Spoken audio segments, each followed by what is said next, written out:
नमस्कार, आप देख रहे हैं इंडिया न्यूज हरियाणा। आपके साथ मैं अभिषेक पांडे। सीधे ले चलते हैं आपको कार्यक्रम में, जहां 112 डायल 112 की शुरुआत हुई है और अनिल विज अब यहां पर कार्यक्रम को संबोधित कर रहे हैं। क्रांतिकारी कदम उठाया।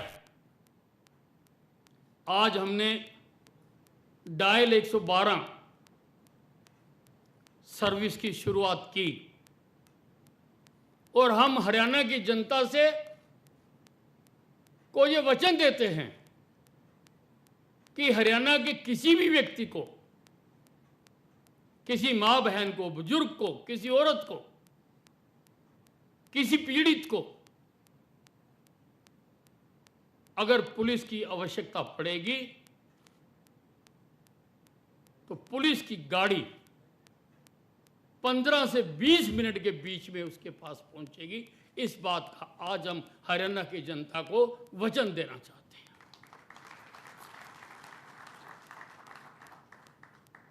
बहुत प्रयास किया गया इसके लिए। लगभग 300 करोड़ रुपए का ये इंफ्रास्ट्रक्चर, जिसमें ये कॉल सेंटर है, सीडेक का सॉफ्टवेयर है, 630 नई इनोवा गाड़ियां हैं जो खरीदी गई। हरियाणा के हर थाने को 2-2 गाड़ियां मुहैया कराई जा रही हैं, जिनकी हमने शुरुआत कर दी है। मुख्यमंत्री जी ने झंडी दिखाकर उसको आरंभ कर दिया है और उम्मीद है कि रात तक अपने गंतव्य तक सब गाड़ियां पहुंच जाएंगी। कल 13 तारीख सुबह 8 बजे से ये डायल 112 काम करना आरंभ कर देगी। हमने जो यहां पर कॉल सेंटर बनाया है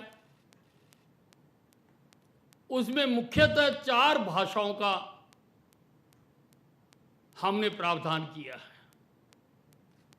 हिंदी, इंग्लिश, पंजाबी और हरियाणवी, क्योंकि हमने सोचा हमारा प्रदेश बहुभाषी प्रदेश है। कई भाषाओं में बात करने वाले लोग रहते हैं यहां पर। ऐसा ना हो कि कोई हरियाणवी में अपनी समस्या बताए और हमारे कॉल सेंटर वाले को उसकी भाषा समझ ना आए। ऐसा ना हो, इसलिए मैंने कहा कि हर कॉल सेंटर वाले को 4 भाषाओं का ज्ञान होना अनिवार्य है। 4 भाषाओं का। और शायद ये पहली बार हुआ है। हम हरियाणा तो करते हैं, लेकिन हरियाणवी की कदर और चिंता शायद पहली बार की जा रही है कि किसी भी कोने से, हरियाणा के किसी भी कोने से कोई भी मुख्यतः इन 4 भाषाओं में अगर बात करता है तो उसकी बात को समझा जा सके। इसके अतिरिक्त भी अगर कोई विदेशी भाषा से बात करता है, किसी और भाषा में बात करता है, तो उसकी भी हमने व्यवस्था की। ये जो सिस्टम बनाया है, यहां पर सारे हरियाणा से जब भी कोई 112 किसी भी नंबर से डायल करेगा, या SMS करेगा, या ऐप से मैसेज देगा, उसकी मैसेज कॉल सेंटर में आएगी, उसकी लोकेशन पता लगेगी और उसके नजदीक जो गाड़ी होगी उसको कमांड दे दी जाएगी कि वो घटनास्थल पर तुरंत से तुरंत पहुंचे, जाकर घटना का मुआयना करे, छोटी मोटी फर्स्ट एड के लिए हमने गाड़ी में प्रावधान किया है, उसमें स्ट्रेचर की व्यवस्था भी की है, और भी जो आवश्यकताएं होती हैं वो हमने उस गाड़ी में उपलब्ध कराई हैं। सबसे पहले जाकर हमारी जो 112 गाड़ी जाएगी, उस सीन का अवलोकन करेगी, देखेगी कि क्या क्या और आवश्यकता है। अगर एम्बुलेंस की भी आवश्यकता है तो उसको कमांड दे दी जाएगी, अगर फायर ब्रिगेड की आवश्यकता है तो उसको भी कमांड दे दी जाएगी, और आने वाले दिनों में बाकी जो डिजास्टर मैनेजमेंट की सुविधाएं हैं उन सबको भी इससे हम कनेक्ट करने की कोशिश करेंगे, ताकि विदाउट लॉस ऑफ टाइम लोगों को ये जो आवश्यक सुविधाएं हैं वो सब उनको मिल सके। आज से हरियाणा पुलिस विभाग हाईटेक होने जा रहा है, हाईटेक होने जा रहा है। सारी सुविधा पारदर्शी होगी, सारी सुविधा रिकॉर्डेड होगी। कोई भी जान सकता है कि उसने कितने बजे कॉल की थी और कितने बजे कितने मिनट में गाड़ी वहां पर पहुंची। जवाबदेही है, और इसको सिस्टम मॉनिटर करेगा। किसी व्यक्ति के डिस्क्रिप्शन पर नहीं होगा कि साहब को खुश कर दिया तो मैं तो 15 से 50 मिनट में पहुंच जाऊं, मेरा कोई कुछ नहीं बिगाड़ेगा। ऐसा नहीं होगा, क्योंकि सिस्टम किसी से भेदभाव नहीं करता। सिस्टम रिकॉर्ड करेगा और हमें बताएगा कि महीने में कितनी गाड़ियां कितने रिस्पॉन्स टाइम पर पहुंची वहां पर, और सीन पर पहुंचने के बाद वहां पर जो जो और आवश्यकताएं हैं, क्योंकि ये सारा सिस्टम जिलों के सिस्टम से भी कनेक्टेड होगा, एसएचओ से कनेक्टेड होगा, और मुख्यतः दायित्व जिला पुलिस का ही होता है। एक बार पहुंचने के बाद वो जाकर अपनी स्थिति को संभालेंगे। हमारी कानून व्यवस्था में बहुत सुधार आएगा। लॉ एंड ऑर्डर में एकदम बहुत बड़ा बूस्ट मिलने वाला है। आम आदमी भी अपने आप को पूरी तरह से सुरक्षित मान सकता है, क्योंकि उसको पता है कि अगर मेरे साथ कोई दुर्घटना हो गई तो पुलिस मेरे साथ साथ है। 15 मिनट में पुलिस मेरे दरवाजे पर होगी। निर्भीक होकर वो अपना काम और धंधा कर सकता है। किसी भी प्रदेश की तरक्की तभी होती है अगर वहां पर इंडस्ट्रियलाइजेशन हो, और इंडस्ट्रियलाइजेशन हमेशा वहीं पर होती है जहां पर कानून व्यवस्था बेहतर होती है। हम अपने प्रदेश की प्रगति के लिए, इसकी खुशहाली के लिए, इसकी सुरक्षा के लिए, आम आदमियों की सुख और शांति के लिए हम आज एक बहुत बड़ा कदम आगे बढ़ा रहे हैं। इसका सारे हरियाणा वासियों को दिल खोलकर इसका स्वागत करना चाहिए, और पुलिस विभाग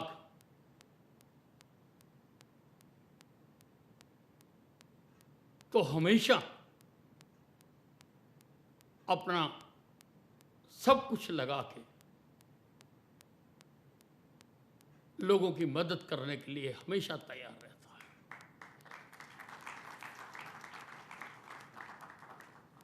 अभी कोविड की पहली और दूसरी लहर आई। दूसरी लहर में वो दिन भी थे जब रोज के 15-16 हजार नए मरीज आते थे, और आज नए मरीजों की संख्या 56 है। ये 16,000 से 56 करने में किसी दवाई ने काम नहीं किया, इसमें पुलिस ने काम किया है।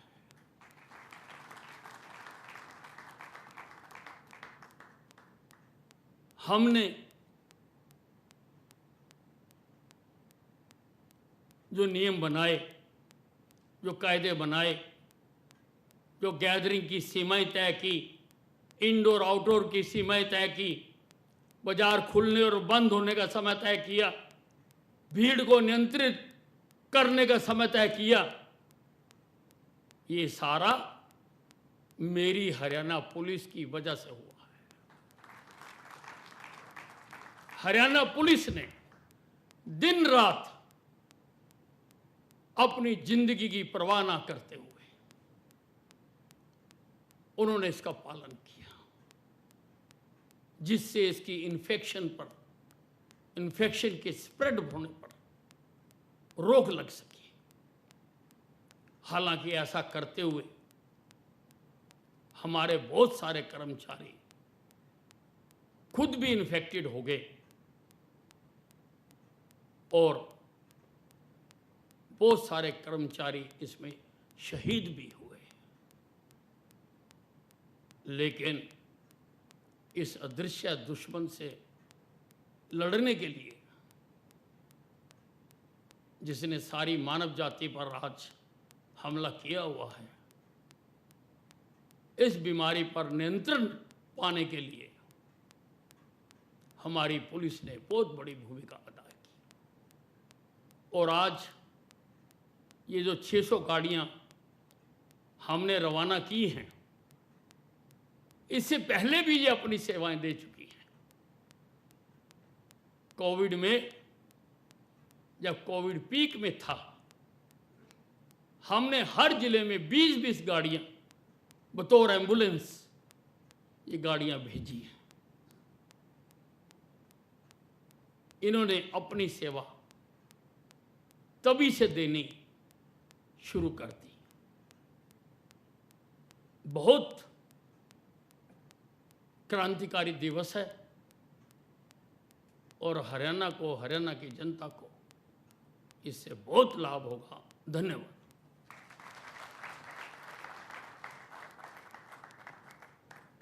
बहुत बहुत आभार माननीय गृहमंत्री महोदय का। उनसे सदैव मिलने वाली प्रेरणा, उनका नेतृत्व, उनका मार्गदर्शन हम सबके लिए बहुत बड़ा संबल है। देवी सज्जनों, कोविड-19 महामारी का ये जो दौर रहा है, वो हमारे देशवासियों, पूरी दुनिया के लिए ही बल्कि कहना चाहिए कि उनके जीवन और जीविका, इन दोनों के लिए बहुत बड़ा संकट इसके माध्यम से पैदा हुआ। और ऐसे में माननीय मुख्यमंत्री महोदय ने प्रदेश में इन दोनों को, यानी जीवन को भी बचाने का और जीविका को भी बचाने का जो संकल्प दिया और प्रदेश का जिस रूप में नेतृत्व किया और हर मुश्किल हालात में प्रदेश के लोगों की सेवा, सुरक्षा और सफलता सुनिश्चित करने में हम सबका मार्गदर्शन किया, उसके लिए हम सभी उनकी जो गहरी संवेदनाएं हैं उसके प्रति और उनके सेवा भाव के प्रति नमन करते हैं, अभिनंदन भी करते हैं, वंदन भी करते हैं। और आप सबकी तरफ से निवेदन भी मैं करूँगा कि इस अवसर पर एक बार पुनः माननीय मुख्यमंत्री महोदय अपने संबोधन से हम सबका मार्गदर्शन करें, अपने प्रेरक उद्बोधन से हम सबको अपने आशीर्वादों से अनुग्रहित करें। माननीय मुख्यमंत्री महोदय।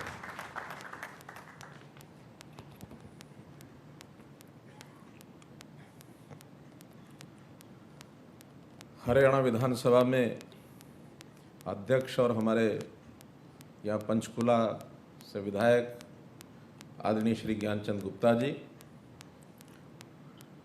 हमारे गृह मंत्री श्री अनिल विज जी, मंच पर उपस्थित श्री DS ढेसी जी, मुख्य सचिव श्री विजयवर्धन जी, गृह सचिव श्री राजीव अरोड़ा जी, सभागार में उपस्थित सभी हमारे अधिकारीगण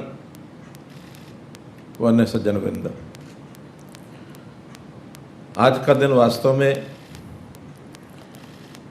एक युग के परिवर्तन का दिन है। हरियाणा की जनता को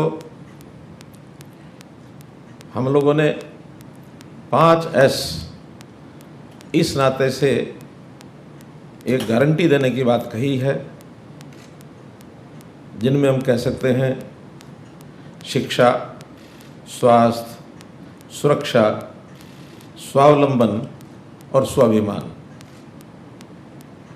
अगर ये चीज़ें हम जनता को मुहैया करा सकें, एक विश्वास दिला सकें,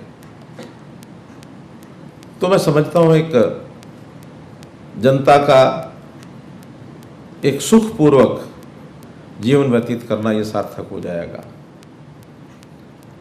तो इनमें से आज अगर विचार करते हैं तो जो ये प्रणाली हम शुरू कर रहे हैं, आपातकालीन त्वरित एक सुरक्षा प्रणाली, इससे सुरक्षा और स्वाभिमान ये दोनों सुनिश्चित होते हैं। यानी व्यक्ति को कहते हैं रोटी कपड़ा मकान ये तो मिले ही, लेकिन अगर सुरक्षा मिली तो जीवन कहीं ना कहीं संकट में पड़ सकता है। तो सुरक्षा की सुनिश्चितता अगर सरकार किसी के माध्यम से दे सकती है, तो एक एफिशिएंट पुलिस के माध्यम से दे सकती है। Police is always known A face of the government. Government का चेहरा अगर कोई कहते हैं तो वो पुलिस ही होती है। पुलिस का जिस प्रकार का व्यवहार रहेगा, गवर्नमेंट का व्यवहार वैसा माना जाएगा। पुलिस की जिस प्रकार की प्रणाली रहेगी, वैसी प्रणाली सरकार की प्रणाली मानी जाएगी। तो आज हमने अपनी प्रणाली में जो एक सुधार करते हुए हरियाणा 112 आपातकालीन त्वरित ये जो सहायता योजना शुरू की है, इस अवसर पर मैं आप सबको, जिन्होंने इस प्रणाली को शुरू करने में अपना अथक परिश्रम लगाया,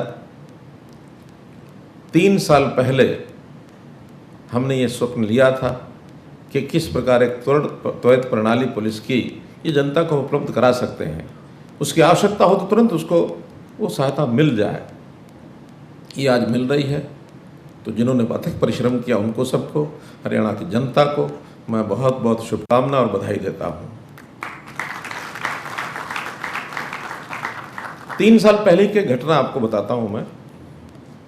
वास्तव में ये विचार भी जब आया, कुछ अपने प्रदेशों में कहीं ना कहीं ये चीज़ें शुरू हुई थी। देश भर में 112 की प्रणाली ये शुरू की जा रही है। ये हमारे MHA ने इसका कार्यक्रम एक योजना बनाई थी, लेकिन हमें जो इसकी गति देने के लिए जो एक प्रेरणा मिली, मुझे इजराइल जाने का अवसर मिला। इजराइल में गया तो वहाँ हमने यरूशलेम में देखा कि एक उनकी त्वरित ऐसी योजना, एम्बू बाइक सर्विस। अब एम्बू बाइक सर्विस क्या थी कि कोई व्यक्ति मोबाइल पर एक पैनिक बटन, अगर उसके साथ कोई दुर्घटना हो गई है, कहीं गिर गया है, चोट लग गई है, कोई भी बात है, तो पैनिक बटन मोबाइल पर दबाता है। वहाँ एक शहर के अंदर उन्होंने 5000 लोगों को एम्बू बाइक्स उपलब्ध करा रखी हैं, वॉलंटियर्स को। कोई डिपार्टमेंट का आदमी नहीं करता उसको, वॉलंटियर्स हैं। हर वॉलंटियर के अपने कार्य की जो उसका स्थान है, दुकान है, ऑफिस है, घर है, जहाँ भी वो रहता है सामान्यतः, उसके पास एम्बू बाइक रखी है।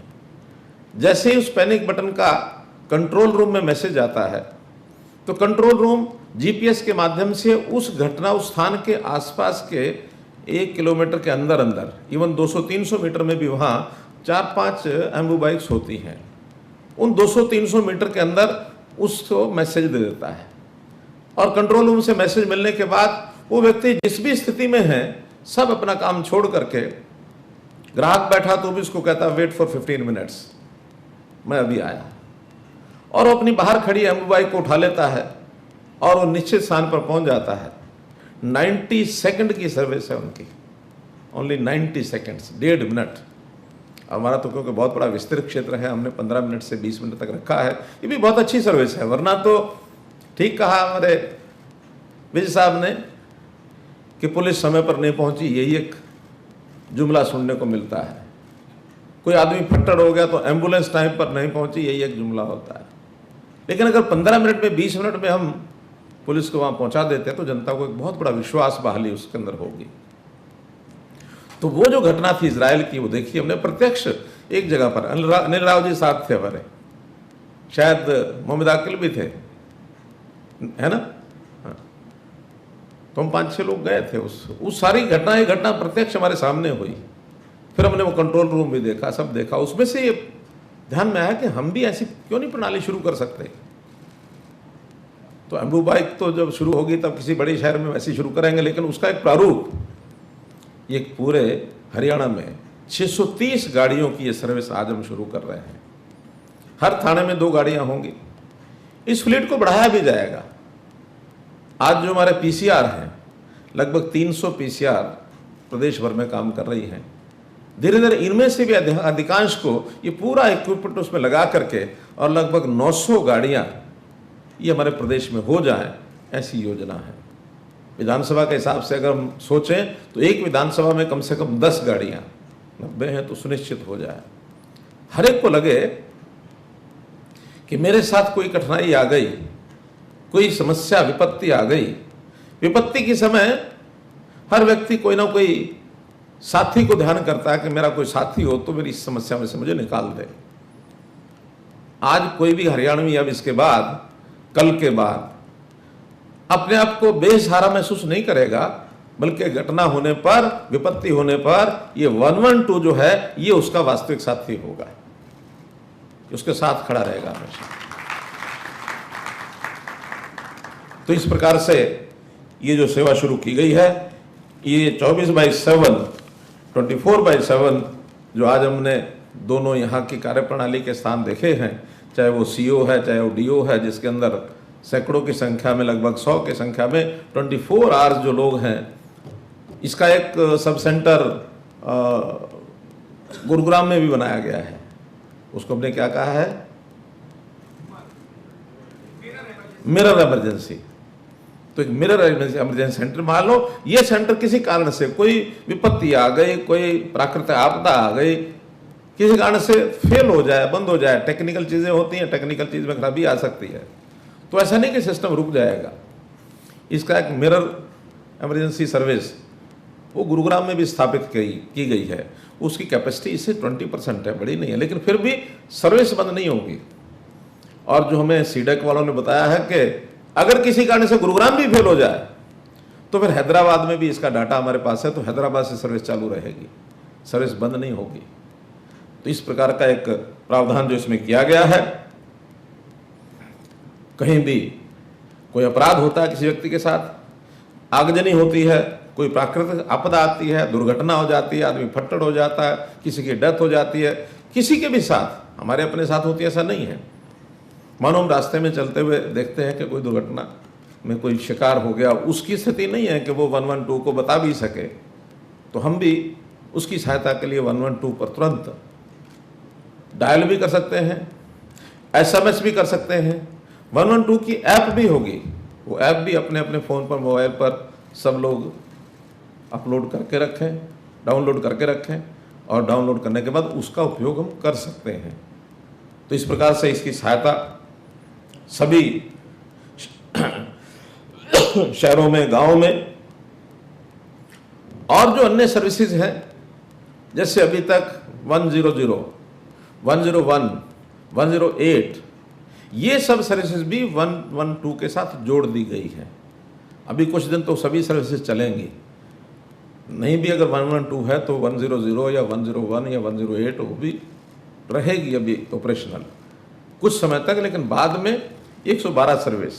और ये 112 सर्विस केवल हरियाणा में ऐसा नहीं है, ये एक number through out the country, पूरे देश में सभी स्टेट्स में एक ही नंबर रखा गया है। हम मान लो किसी और भी प्रदेश में हैं, वहां भी ऐसे किसी विपत्ति आपत्ति के समय हम 112 डायल करें तो उस प्रदेश की जो व्यवस्था है उसमें से हमको वो सहयोग मिलेगा। ये धीरे धीरे पूरे प्रदेश में, पूरे देश में ये सिस्टम जो है शुरू हो रहा है। एम्बुलेंस और अग्निशमन, इसके लिए भी लगभग से यही जो 112 के सिस्टम में चलने वाली गाड़ियां ये हैं, इमरजेंसी रिस्पांस व्हीकल्स, ये बाकी सिस्टम को अपने आप कॉन्टैक्ट करके उनको बुलाएंगे। तो कि ऐसा नेटवर्क, त्वरित नेटवर्क बनेगा कि हम कभी भी, हमारी हरियाणा की जनता का कोई व्यक्ति अपने आप को अकेला महसूस नहीं करेगा। और ये जो एक माहौल अच्छा बनाने के लिए, इसके अंदर इस सारे विषय को ठीक करने के लिए समाज में एक विश्वास पैदा होगा। समाज में विश्वास होना चाहिए कि मुझे सुरक्षा मिलेगी, और वहीं अपराधी को भय भी लगना चाहिए। आज अपराधी अपराध करने के लिए वो अपराध इसलिए भी कर लेता है कि मैं बच के निकल जाऊंगा, और कई बार तो अपराधी के अपराध होने के बाद उसके खिलाफ एफआईआर लिखी जाती है और उसमें कई कई दिन तक वो पकड़ा नहीं जाता है। लेकिन अब चूंकि पूरे हरियाणा प्रदेश की नजरें, आंखें उस घटना पर भी रहेंगे, उस व्यक्ति पर भी रहेगी। हर एक जो इस गाड़ी के अंदर 112 में व्यक्ति होगा, 3 व्यक्ति हर समय गाड़ी में होंगे, उनकी बॉडी पर कैमरा ये लगाया गया है ताकि वहां की घटना को वो कैमरे अपने आप उस दृश्य को कैद करते रहें, और वो डाटा भी ऑटोमेटिकली कंट्रोल रूम में आता रहेगा उस कैमरे से।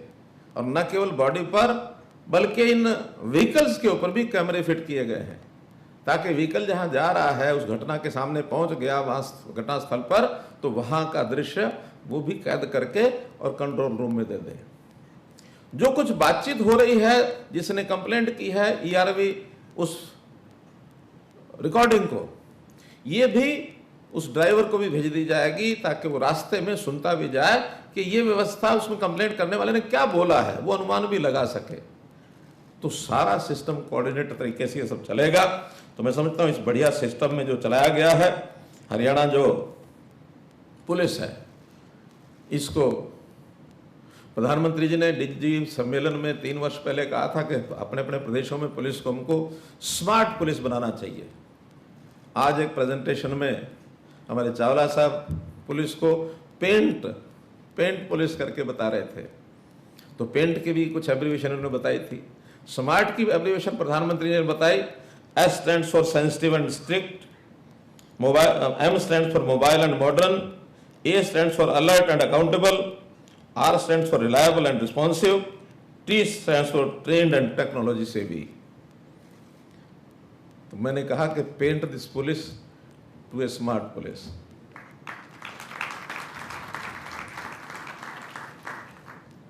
तो ऐसा हम अपनी पुलिस को अच्छा पुलिस का एक स्वरूप बनाएं, आईटी से भी, क्योंकि आईटी भी एक आज के ज़माने में हर सर्विस को देने के लिए एक बहुत महत्वपूर्ण, जिसको कहना चाहिए, प्रावधान हो गया है। आईटी से हम बहुत सी चीज़ों को रोक पाए हैं, अपराध को भी रोक पाए हैं, भ्रष्टाचार को भी रोक पाए हैं। हम जो डिलीवरी है चीज़ों की, सर्विसेज की, वो घर तक पहुंचाने में हम कामयाब हो पाए हैं। पुलिस ने भी अपने पोर्टल पर 33 सर्विसेज इसको जोड़ा है जो आईटी बेस्ड है। हर समय ये में ध्यान में है कि कई घटना कहीं होती है, पहले तो थाने वाले कहते थे ये हमारी जुडिक्शन में नहीं है, कोई ऐसा घटना हो जाए, बाउंड्री है मानो 2 थानों की, वो उधर धकेलता है, वो उधर धकेलता है, ये हमारे थाने में नहीं है, वो कहता हमारे थाने में नहीं है। वो 2-2 दिन तक इसी घटनाक्रम में लगे रहते थे कि जुरिस्डिक्शन किस थाने की है, ये निर्णय नहीं हो पाता था। अब यह कि कोई घटना हो जाए, कहीं भी दर्ज करानी हो, तो हम ऑनलाइन उसके सिस्टम पर हर समय में उस रिपोर्ट को बता सकते हैं, लिखवा सकते हैं, और फिर संबंधित थाने को वो अपने आप 0 एफआईआर के नाते से ट्रांसफर हो जाएगी। इसलिए आईटी का हमने बहुत अच्छा काम किया। पुलिस के जितने भी पिछले 5 सालों के अंदर, चाहे हमने महिला थाने खोले, चाहे हमने दुर्गा शक्ति ऐप लॉन्च किया, दुर्गा शक्ति महिला रैपिड फोर्स इसको बनाया, हमने साइबर क्राइम को रोकने के लिए साइबर थाने बनाए, अब साइबर सेल सब जगह, सब थानों के अंदर खोलने की योजना हमारी बनी। तो एक एक चीज को आगे बढ़ाते हुए पुलिस के अंदर भर्ती, रिक्रूटमेंट, उसको हमने एक प्रकार से बिना किसी व्यवधान के और बिना किसी सिफारिश के ERP सिस्टम से रिक्रूटमेंट किया। तो ये सारी चीज़ें पुलिस बल को आगे बढ़ाते हुए समाज के अंदर विश्वास बहाली, अपराधी के मन में भय ये पैदा करने के लिए, और ख़ास करके जो महिलाएं हैं, बच्चे हैं, बुज़ुर्ग हैं, इनको सुरक्षा की जो आवश्यकता होती है उसको एक प्रकार से उसको पूरा करने के लिए ये सब ने की है। तरीके तकनीक के हिसाब से अब होते हैं। पहले कोई ज़माना था कि बहुत लंबे समय इंतज़ार करनी पड़ती थी, पुलिस आएगी, पुलिस का वैसा खौफ भी था, लेकिन अब खौफ की ज़रूरत नहीं है, अब मित्र व्यवहार की ज़रूरत है। इसलिए हमने तो जन मित्र कहा है पुलिस वालों को कि पुलिस के लोग जन मित्र इस नाते से अपने आप को प्रस्तुत करें। 150 के लगभग पुलिस थानों के अंदर हमने मित्र कक्ष ये बनाए हैं ताकि लोगों को लगे कि पुलिस हमारी सहयोगी है, हमारे साथ अच्छा व्यवहार करने वाली है। ऐसा व्यवहार में बदलाव धीरे धीरे आ भी रहा है। अब वो पुलिस जो डंडा उठा करके भय दिखाने वाली, भय भी चाहिए, जैसे मैंने कहा अपराधी को भय भी चाहिए, लेकिन आम जनता को भय न लगे, उसको पुलिस के साथ एक अच्छा व्यवहार का जो सलूक का उसको विश्वास जमना चाहिए, उसको अनुभव ये आना चाहिए, उस नाते से हम सब ये करते हैं। तो इसलिए 112 के आज इस अवसर पर मैं आप सब लोगों को बहुत बहुत शुभकामना और बधाई देता हूं। आज हमने कॉफ़ी टेबल बुक इसका भी जो एक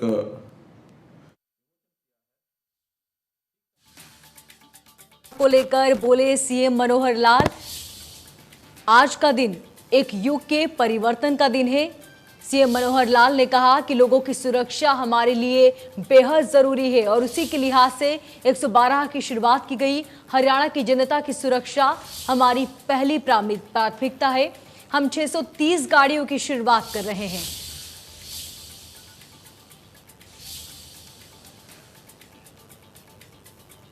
तो डायल 112 को लेकर मनोहर लाल ने यह कहा कि आज का दिन एक युग के परिवर्तन का दिन है। इसके साथ ही उन्होंने कहा कि लोगों की सुरक्षा हमारे लिए बेहद जरूरी है। हरियाणा की जनता की प्राथमिकता हमारी पहली सुरक्षा है। तो हम 630 गाड़ियों की शुरुआत कर रहे हैं, ये कहना था सीएम मनोहर लाल का।